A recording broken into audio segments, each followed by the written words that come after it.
Hello and welcome back to the Dementia Researcher podcast. This is the third instalment of our specially themed podcast sharing some of the narrator blogs we've published throughout the year. I'm Adam Smith. I'm the Programme Director for Dementia Researcher at University College London, and it's my pleasure to be introducing these shows. So far this week, we've absorbed some science, shared some tips for new researchers, but today it's all about people living with dementia, who should be at the heart of all our research endeavours.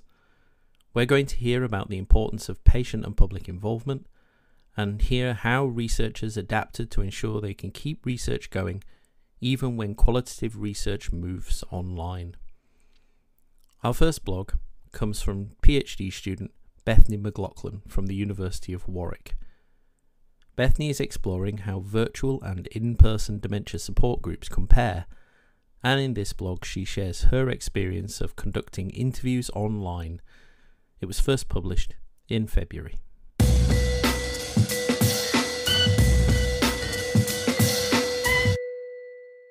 Like many PhD students, I've had to rethink my research plans due to the impact of COVID-19.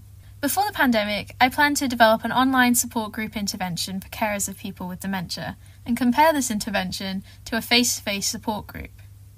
However, because of COVID-19, it became unsafe for support groups to meet face-to-face, and online support groups became a very common alternative.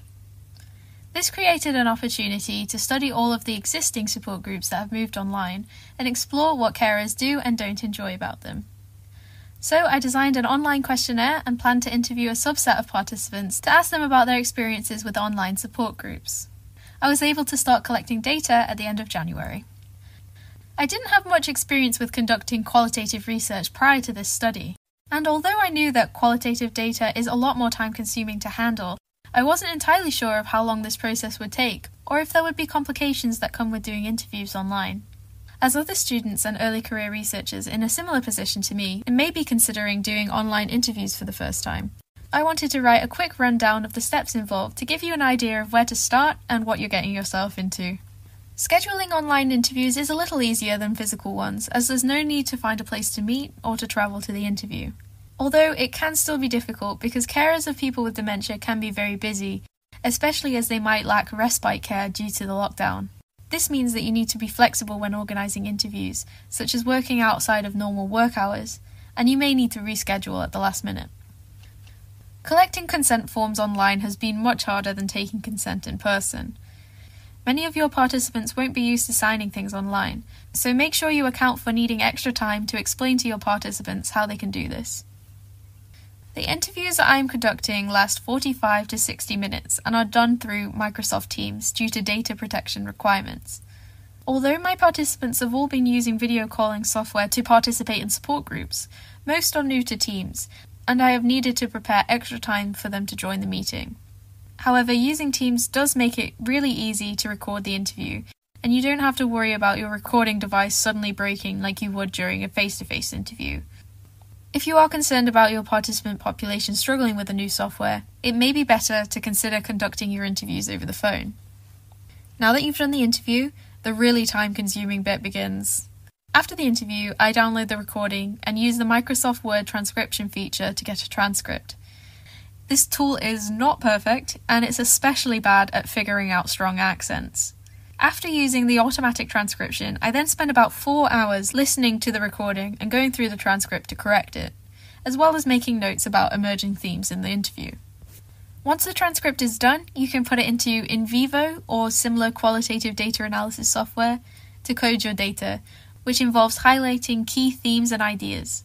It takes me about 1 hour to code each transcript. So, altogether, this process takes about 7 hours per participant before the analysis and write-up even begins. If you're aiming for 20 participants, that's 140 hours of work. So this past month has involved many long hours of grueling hard work. At the same time, it's been fascinating to hear about and examine the experiences of my participants, and I found it really rewarding thinking about the ways in which all of this work can potentially lead to making things better for these carers. In the blog post, you can find a link to a website where you can find out more about my study.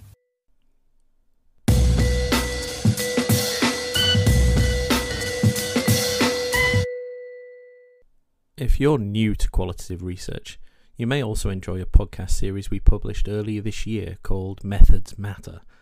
The series included a great show with Dr. Jemima Dooley and Dr. Karen Hughes on conducting qualitative interviews. Do check it out. In our next blog, we hear from our regular contributor, Dr. Clarissa Giebel from the University of Liverpool. Clarissa was incredibly quick to respond to the impact of the pandemic and to gear up to researching the effects of safety measures on people living with dementia. This blog is titled Taking Research Out of Its Bubble.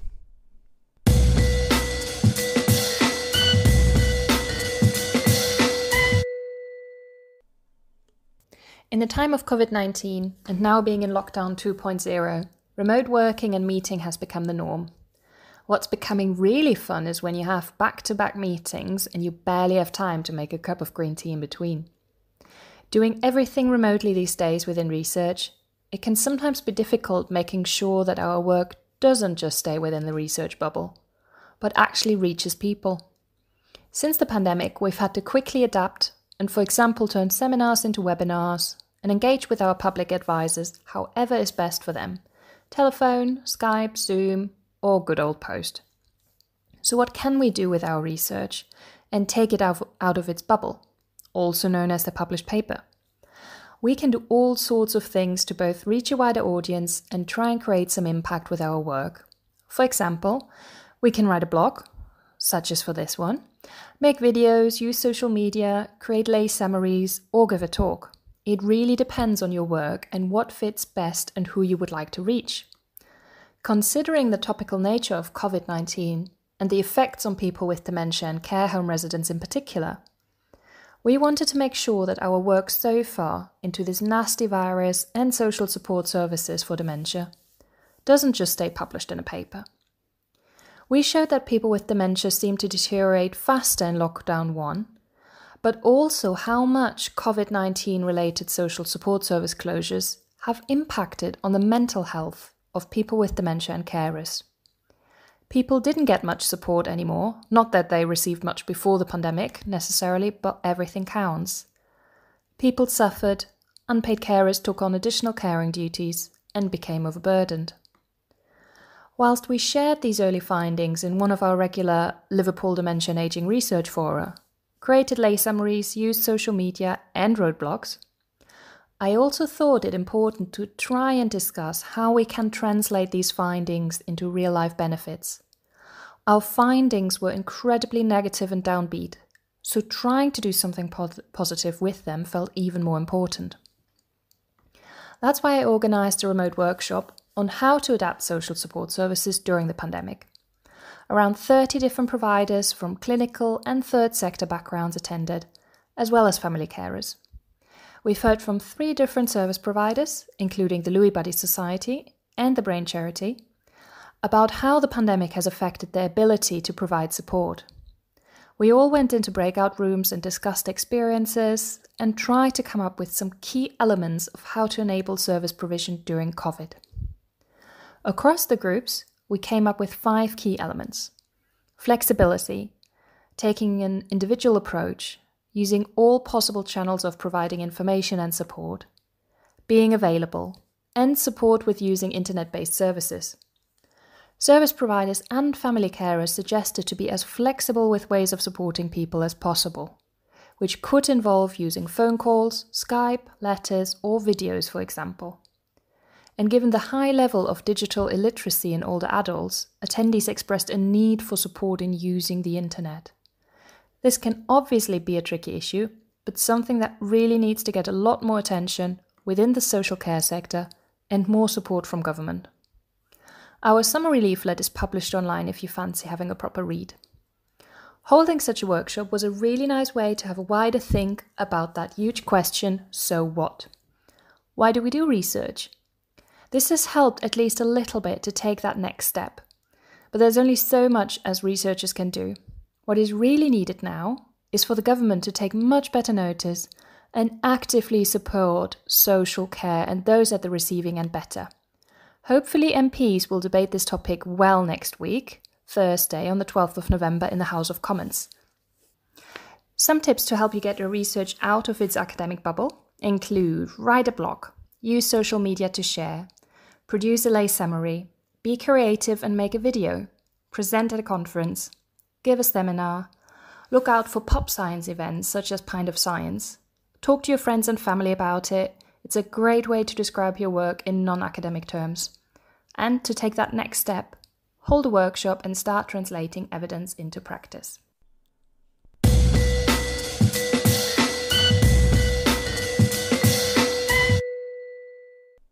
Clarissa has published lots over the last year, so if you're interested in learning about the impact of the pandemic on social care, do take a look.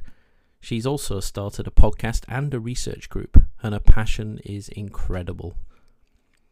Our third blog, we hear from Dr. Anna Volkmer, who is a senior research fellow and speech and language therapist at UCL. This blog was first published in July, and it's appropriately titled Including the Voices of People Living with Dementia.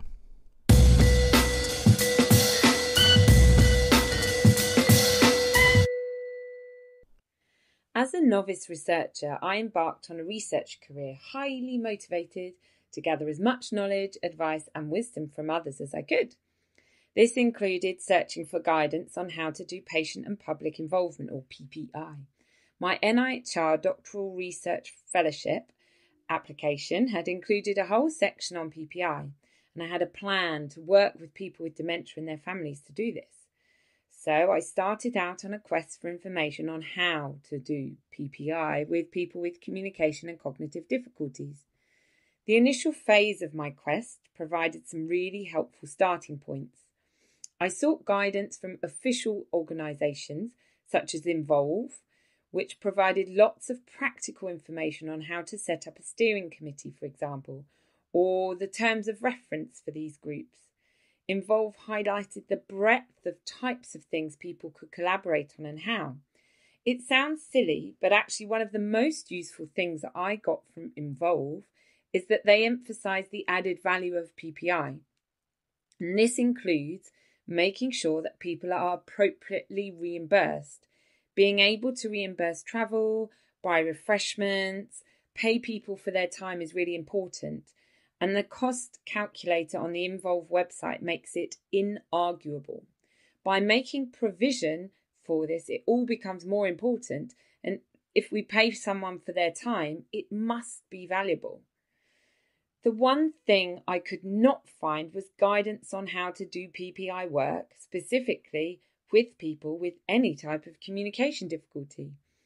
I even attended a training meeting looking for guidance specifically on this type of PPI work, expecting to be pointed to some really obvious resource I'd not yet heard about. But what I received was doubting looks and comments suggesting it just wasn't doable. In fact, I was at one point advised that it might be a little bit too difficult. After this, I sought guidance closer to home within the speech and language therapy community. I realised that there might be people right on my doorstep who knew about communication and could offer me more bespoke guidance. So I approached a speech and language therapist who'd been instrumental in establishing a well-known third sector organisation for people with stroke-related communication difficulties.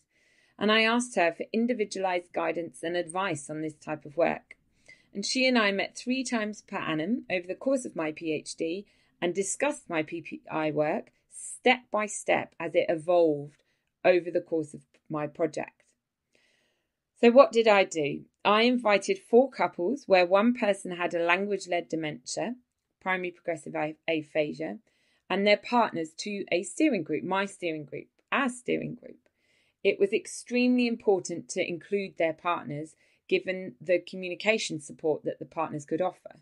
Secondly, their partners were also living with this diagnosis and could provide an additional insight for the study. I also chose to include 2 professionals who were interested in the project, but who could support the communication of other group members. The first port of call was to establish a set of group rules outlining how we would communicate with each other. We pooled ideas from group members, including the use of communication cards, that we would all use or hold up and show when we wanted to ask a question, or we wanted the meeting to slow down, or we needed to ask for repetitions and so forth. All group members agreed to use the cards. We all needed to go at the same pace together. I also circulated agendas in advance of every meeting and discussed some topics individually with people before we all met as a group. This meant people had time to plan and consider their answers. And at every meeting, we would recap on the work we'd done to date.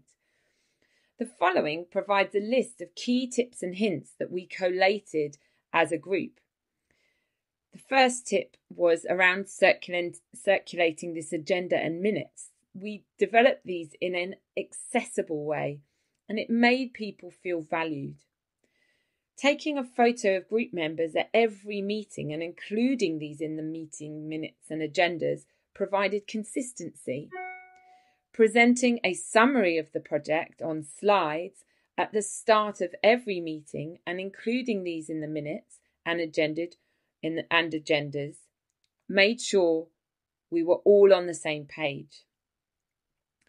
Using the same images and layout throughout, so on the slides, on the agendas, on the minutes, facilitated comprehension. Meeting face-to-face, sitting in an open circle and having time for refreshments before we started work was essential to establishing rapport and supporting communication at every stage of the project. And, of course, as people's communication difficulties evolved and changed. When we discussed topics, we all agreed that the floor should be open to people with PPA or primary progressive aphasia first, before other group members. This ensured that their voices were heard. We planned out work on the project together by using voting systems. So we used post-it notes and placed them on a timeline to vote when we should do the work. This meant that the group owned the work we did together. On occasion, we planned to bring things to the group to support a brainstorm, and we did this using photos or objects or even drawing. In fact, often we draw large brainstorms in the meeting, meaning that people could actually understand the conversation as it happened and write things down or draw them if they needed to do so within the conversations to support communication. Finally, we also agreed to video record all our meetings so that no one needed to spend time writing minutes and we could all focus on talking together. I've now started to meet more and more researchers who are finding this entire process very challenging and want to share the resources and ideas and methods for PPI that they've often co-produced with people with communication difficulties. We're in the process of putting together some of these resources to this end, so watch this space. Working with people with communication and cognitive difficulties is possible with the right strategies in place to support the process.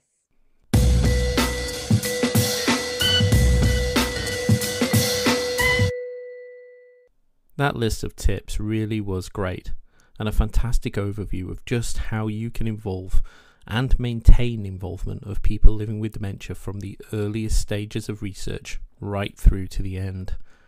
Anna writes for us every month, so be sure to register on our website so you get an alert for all of her contributions. Our last blog today comes from Dr. Sarah Griffiths, who is also at UCL, but was at the University of Plymouth when her and her colleague Dr. Hannah Wheat wrote this blog back in January. This incredible blog shares some of the learning from the NIHR DPACT project and really is a 101 on what they learned about online interview practice.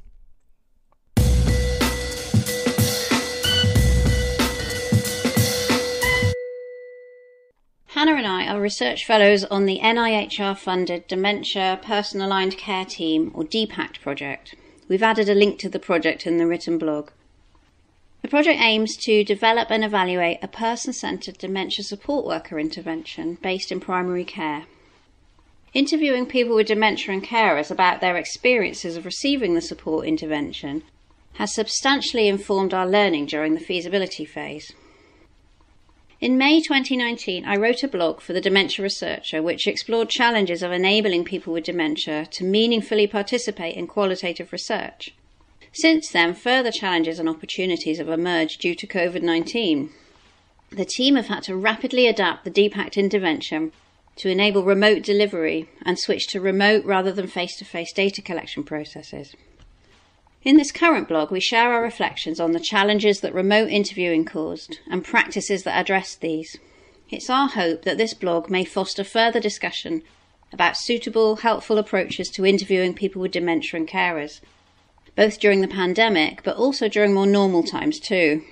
We cover our reflections on 5 main areas. Number 1, remote conversations can be tiring, especially for people with dementia. We've all noticed that communicating virtually is more tiring than face-to-face. And some have suggested this is because we miss out on a lot of subtle, non-verbal communication that allows us to process other people's motivations, emotions, and so on. We provide a link in the written blog to a TED Ideas article on why video calls might be so draining. For people with dementia who already have difficulties with language processing, this feeling of hard work and fatigue is likely to be amplified. We found it was even more necessary to take a flexible approach, which involved being prepared to reschedule the interview, take more breaks than normal, and to substantially cut down the length of the interview if necessary to do so. To be able to react in this way, we put more time aside for the interview and identified key questions that would need to be prioritised. During the interview, we also maintained a relaxed approach, reassuring carers that if the person with dementia wanted to wander away from the communication device at any time, which often happened, this was absolutely fine. Number 2, researchers rushing the interview due to time pressures. When interviewing remotely, it can be tempting to rush the everyday conversation aspects of the interview, so that the business of the interview can be conducted before people get tired. To counteract this, it can be helpful to have a pre-interview remote call. During this first call, it can be made explicit that this initial conversation is about getting to know each other, discussing what the interview might involve, and planning a date and time. Showing a warm and genuine interest in how things are, how people have been coping in these unusual and isolating times, their pasts, interests and values, brings a sense of normality. Interviewees often report to us that in this often frightening era, the dementia support worker has provided a vital link to make them feel normal again, as well as less lonely. We hope to mirror this sense of person-centeredness in our own researcher interactions with people with dementia and carers. In line with the coaching approach that is core to the DPACT intervention, we aim to make the delivery of research questions seem less like running through a checklist, and instead feel part of a natural conversation. In some ways, this is much easier to achieve remotely, when interviewees can't see you looking at an interview topic guide. Number 3, distress caused by interviewers speaking to carers on their own. There have been some triad interviews, researcher, person with dementia and carer, where we've spoken with participants one at a time. In one instance, this approach had been agreed at an initial phone call, and the carer started talking to the interviewer first. However, the person with dementia became distressed, worrying over what was being talked about. The interviewer suggested that the carer swapped, letting the person with dementia talk first. A very general conversation, as specific interview questions were difficult in this case. Once this had happened, the person with dementia was happy to leave the carer to it. It's important to adapt to what's happening in the moment. Number 4, communication difficulties. In face-to-face interviews, using visual resources is often essential for explaining the interview purpose. For instance, showing a photo of the dementia support worker and writing down key phrases like, how is it going with the support worker? How has the support worker helped you? What is good or not good? Otherwise, some people with dementia can get confused about the purpose. In one case, we soon realised that a person with dementia thought that the researcher was there to provide support for him, rather than find out about the support he was receiving, which is quite an abstract concept. He exclaimed mid-interview, "This just isn't helping me." Use of visual resources is most effective when face-to-face, sitting alongside and looking at and pointing to the same things. Supporting conversations in this way has proved really challenging remotely. To try and counteract this, we've sent materials in advance, but this did mean that the spontaneity of being able to quickly write a keyword, draw a simple picture, or point to something in the immediate environment to support comprehension was lost. Sharing of resources in the moment is an area that we would argue needs better digital solutions, which would be beneficial for practitioners as well as researchers. Where possible, we tried to enable people to engage with practitioners and researchers via video. Although there are many ways in which remote interviews might be inferior to face-to-face ones, if the comparison is between the two approaches in COVID times, a huge advantage of remote video interactions is that no one has to wear a mask, so facial expressions become available and potentially people look less scary. No one has to worry about whether the person with dementia is able to observe social distancing. Not everyone has internet access, however, so some interviews have had to take place by phone. This made it difficult to gauge how people were feeling, tired, confused, engaged, etc., through observing and mirroring non-verbal communication, exchanging smiles and so on. Adapting to hearing difficulties is also more difficult when visual cues are removed, and we needed to be mindful that speaking louder is not a good strategy in this situation. It can lead to exaggerated, hard-to-understand speech. Also, sounds typically hard to hear are voiceless, like s, sh and f, and will not be enhanced by increased volume. In phone interviews, we've had to try and compensate for the complete lack of visual feedback by ramping up linguistic methods like, was that clear? Let me know if you're getting tired, etc. Sometimes participants are happy to use the loudspeaker function so that a three-way conversation can take place. In some cases this works well, with the carer allowing space and offering support for the person with dementia to contribute. In other cases this can prove difficult, especially where there is much simultaneous talking, making transcription tricky. Finally, number 5, imbalanced perspectives and triadic interviews. During face-to-face interviews in people's homes, we found opportunities to obtain individual interviewee perspectives, even during triadic interviews. Important and personal information might be revealed when one participant has gone to make a cup of tea, or when showing the researcher to the door at the end of the interview. This can help interviewers gain different insights and provide opportunities to probe a little more without fear of upsetting the other participant. Remote interviews do not lend themselves so readily to these opportune moments, even though at times the interviewer may sense that there are perspectives left unexplored, as the following researcher reflection highlights. Researcher reflection.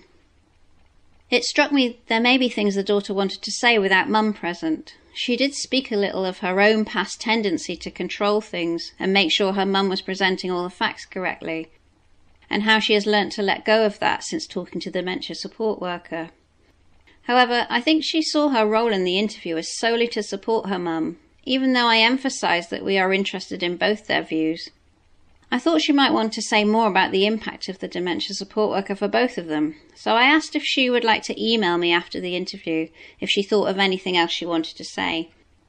I stressed that this offer was for both of them via the daughter emailing.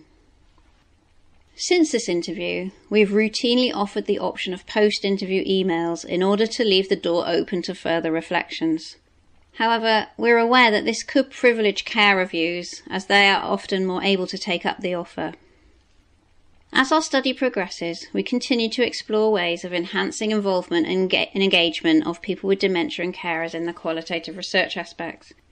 We hope that sharing these insights will contribute to planning a future with remote interviewing methods very much here to stay.